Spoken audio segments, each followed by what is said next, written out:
Salut YouTube, c'est Noah, bienvenue dans cette nouvelle vidéo et aujourd'hui on va voir un plan d'action et un process pour trouver sa niche en SMMA et valider son positionnement en 30 jours. Donc commençons sans plus tarder avec une petite introduction. Premièrement, donc le sujet de cette vidéo, comme je viens de le dire, ça va être comment trouver sa niche.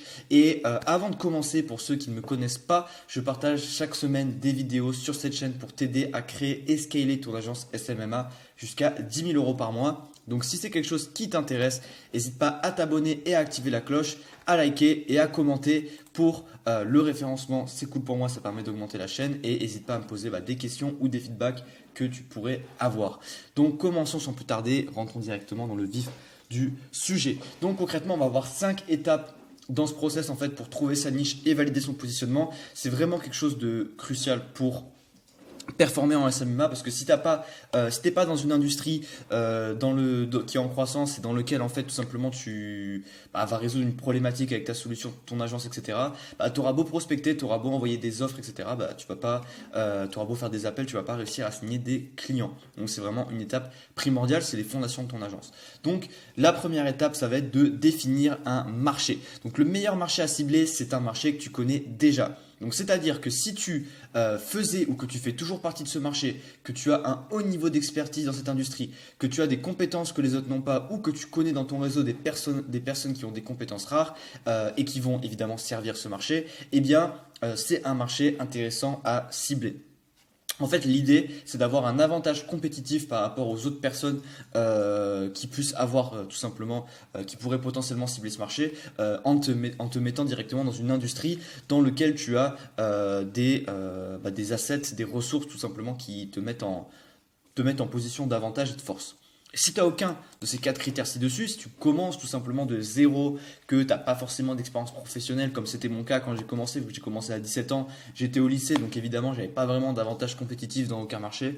Donc concrètement, si c'est ton cas, ce que je te conseille de faire, c'est de te diriger vers une industrie en forte croissance et qui t'intéresse un minimum. C'est super important que ce soit une industrie qui soit en forte croissance parce que quand tu es dans une industrie qui fonctionne bien, eh bien l'industrie va tout simplement te faire avoir plus de résultats de par le fait que c'est une industrie qui est en croissance.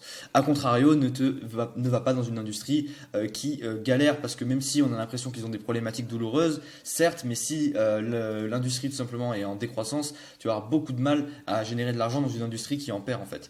Donc très simplement, voilà, dirige-toi vers une industrie en forte croissance et pour lequel tu as un minimum d'intérêt qui correspond un petit peu à qui tu es. Donc la deuxième étape, ça va être de déterminer là où les problématiques du marché de l'industrie que tu as sélectionné.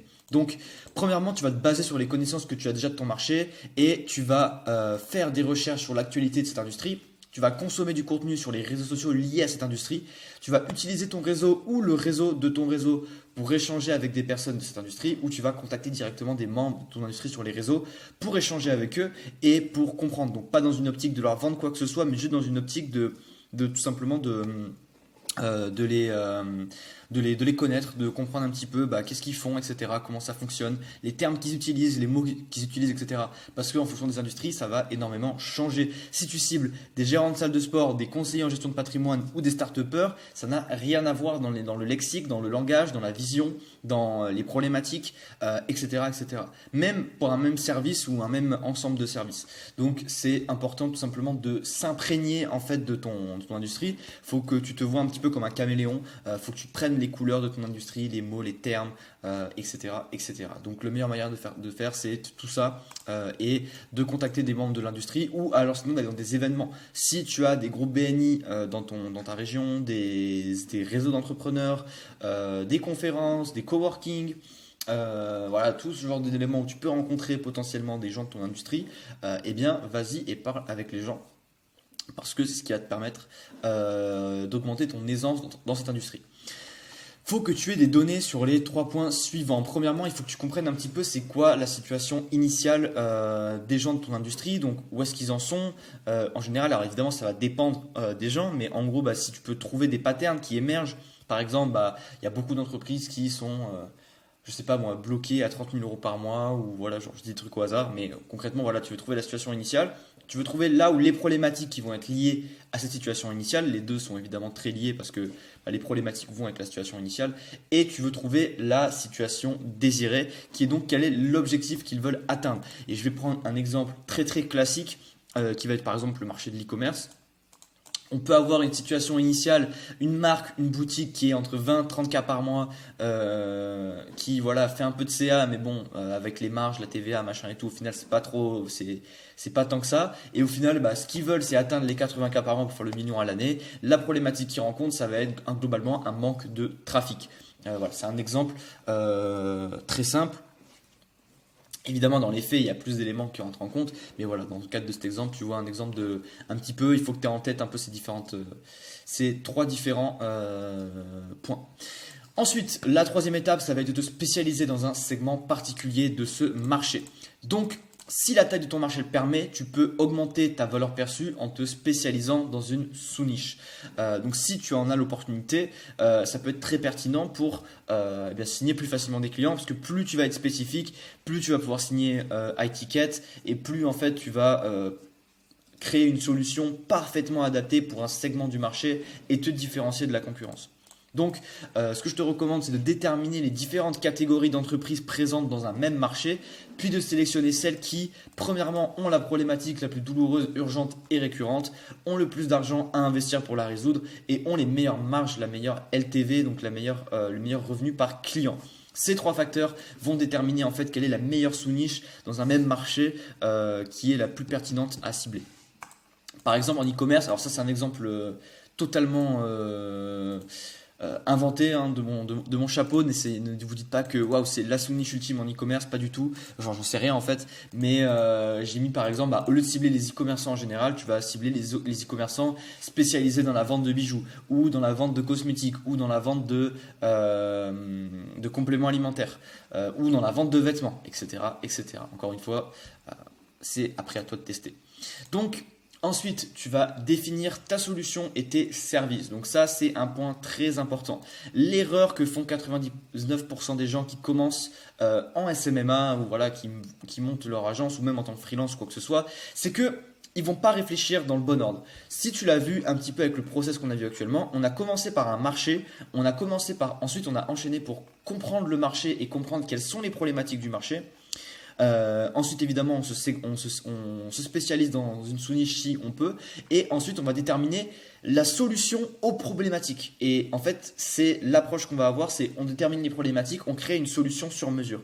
La majorité des gens, ils font l'inverse. Ils prennent un service et ensuite ils essayent en fait de l'imposer à un marché sans savoir si tout simplement les problématiques du marché si tout simplement sans connaître premièrement les problématiques du marché, mais sans non plus savoir si le service qu'ils ont sélectionné est la meilleure solution pour le marché.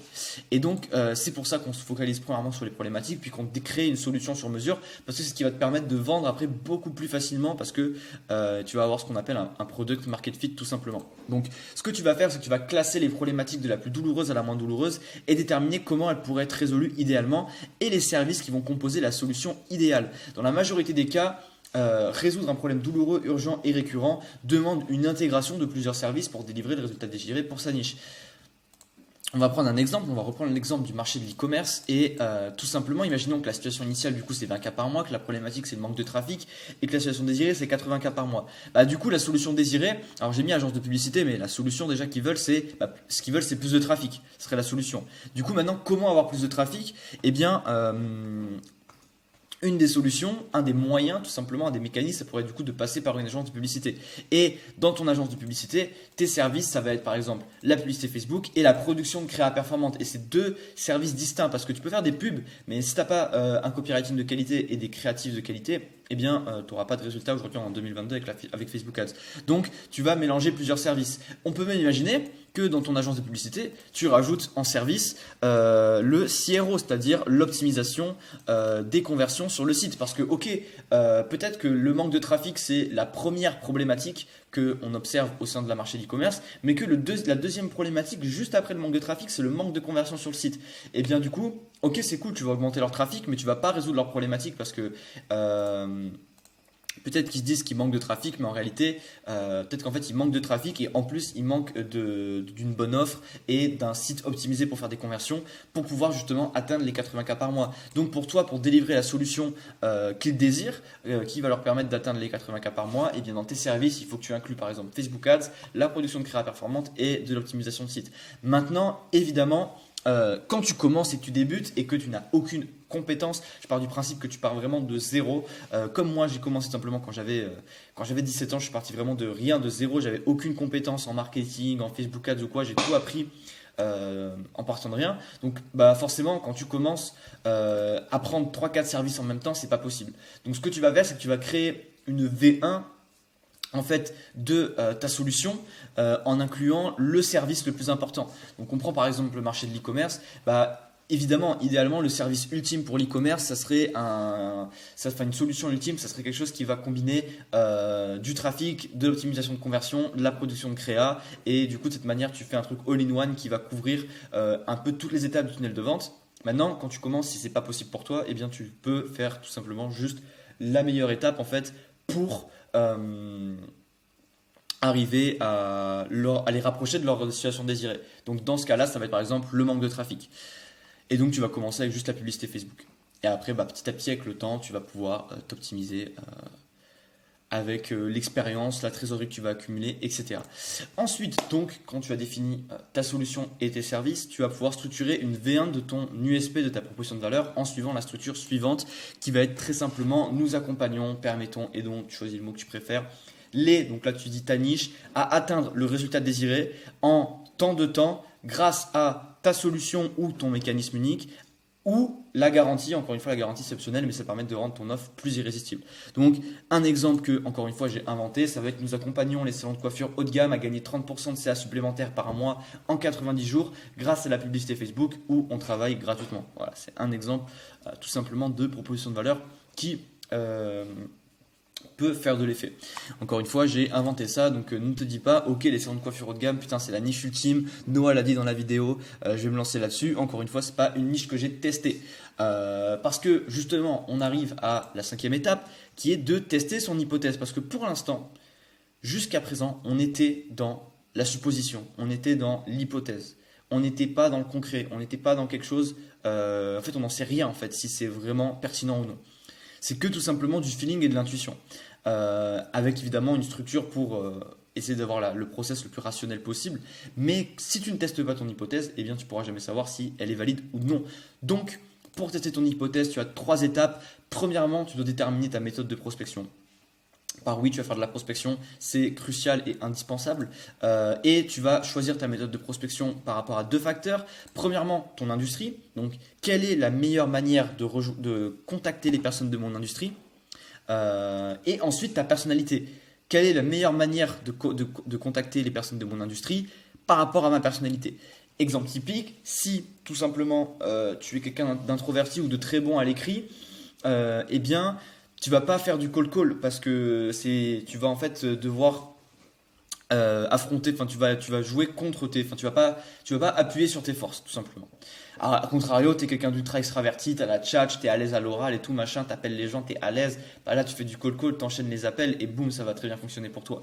Donc ça, c'est par rapport à la personnalité. Et par rapport à l'industrie, eh bien, imaginons que tu fasses du call call par exemple pour des salles de sport, ça peut très bien fonctionner parce que tu peux assez facilement avoir le gérant ou quoi. Mais si tu fais du call call sur des numéros de SAV d'e-commerçants, tu vas avoir très peu de résultats parce que tu vas juste tomber sur des SAV et jamais sur les dirigeants. Donc, encore une fois, les 2 facteurs pour déterminer ta méthode, ça va être industrie et personnalité. Parce que pour réussir en prospection, il faut être régulier et constant. Et si tu as une méthode que tu détestes, eh bien, c'est très peu probable que tu la tiennes sur le long terme et que tu arrives à devenir assez bon pour finir par avoir des résultats. Donc, 2e étape pour tester l'hypothèse, ça va être d'établir ta première confrontation au marché. Donc, ce que tu vas faire, c'est que tu vas contacter de 100 à 300 personnes avec la méthode de prospection que tu as choisie au préalable et récolter les données suivantes. Et c'est très important. Tu contactes entre 100 à 300 personnes et tu récoltes des données. Donc, ces données, ça va être le nombre de personnes contactées, le nombre d'ouvertures, le nombre de réponses, le nombre de rendez-vous et le nombre de clients signés. Et tu vas également calculer les pourcentages entre chaque étape de ton tunnel de conversion. Et ce que tu vas faire, c'est que tu vas prendre des notes sur les objections et les retours en général que tu as obtenus de ton marché. Cela va te permettre de comprendre la réaction du marché d'un point de vue rationnel et également d'un point de vue émotionnel. Ce que les gens t'ont dit, quels sont les mots qu'ils ont utilisés, quels ont été le ton des retours, etc. Est-ce que les gens ont bien accueilli ta prospection ou est-ce qu'ils ont mal accueilli ta prospection, pourquoi, voilà, il faut se poser toutes ces questions et également tout simplement voir les chiffres tout simplement. Parce qu'après, tu vas analyser les résultats obtenus et donc, ce que tu vas faire, c'est que tu vas prendre les données que tu as obtenues et tu vas analyser chacune d'entre elles. Donc, pour le nombre de personnes contactées, ça va être le critère de base avant d'analyser. Si tu as contacté moins de 100 personnes, tu n'as pas un échantillon suffisant pour prendre des décisions rationnelles. Donc, c'est pour ça qu'on part toujours sur un échantillon minimum de 100 personnes. Ensuite, tu vas avoir le nombre d'ouvertures. Donc, le nombre d'ouvertures, par exemple, si tu fais des emails, c'est très pertinent. Ça peut être aussi tout simplement le nombre de personnes qui répondent à ton appel et qui t'écoutent, qui ne te raccrochent pas direct au nez ou voilà quoi.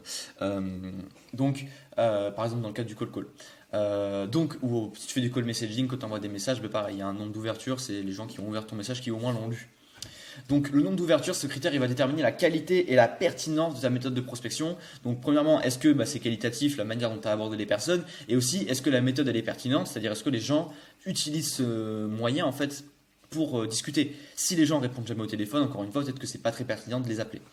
Le nombre de réponses, ça va déterminer la qualité de ta prospection, de tes capacités de persuasion et donner un premier aperçu de l'intérêt de ton industrie pour la solution. Donc là, sur les réponses, il y a pas mal de facteurs en un, tout simplement, parce que premièrement, il va y avoir le copywriting ou alors en tout cas la qualité de la méthode de prospection, que ce soit quand tu les as appelés ou quand tu les as contactés. Ensuite, et aussi tout simplement ton offre. Concrètement, est-ce que ta solution, ta proposition de valeur, elle a résonné et elle a poussé, elle a créé de l'intérêt en fait pour les gens que tu as contactés et à qui tu as parlé de ton USP. Si tout simplement si tu as une offre irrésistible dans une industrie qui résout vraiment le problème le plus douloureux et qui leur permet d'atteindre leur situation désirée, les gens en fait, juste en leur donnant ta proposition de valeur, ils vont être intéressés. Donc, tu vas pouvoir le voir grâce à tes réponses. Ensuite, le nombre de rendez-vous, ça va déterminer encore une fois la qualité de ta prospection et l'intérêt de ton industrie pour ta solution à un niveau supérieur parce que les gens ont répondu et en plus veulent t'accorder du temps. Et enfin, le nombre de clients signés, ça va principalement déterminer tes compétences en vente, si ton offre elle est irrésistible ou non, et tes capacités et aussi tes compétences en vente. Concrètement, c'est ça. Parce que tu peux avoir un bon positionnement, une bonne offre, mais être tellement mauvais en vente que tu n'arrives pas à signer tes premiers clients et c'est ok.